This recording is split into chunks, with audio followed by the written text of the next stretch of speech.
When I was younger, I didn't know how to make myself comfortable. Now I know that there are certain things that I do, and if I do those things, I'm a better version of me. I think one of the things that I've definitely gotten better at as I've gotten older is loving and cherishing things. I look up to people who live their lives with passion.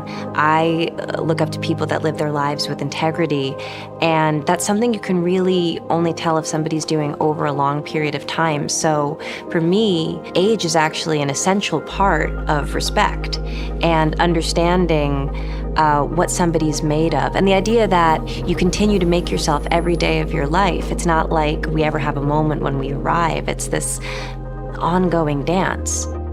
I want to participate in my life as presently as I can because I'm aware that it's not forever. Vital Perfection, Shiseido Ginza Tokyo.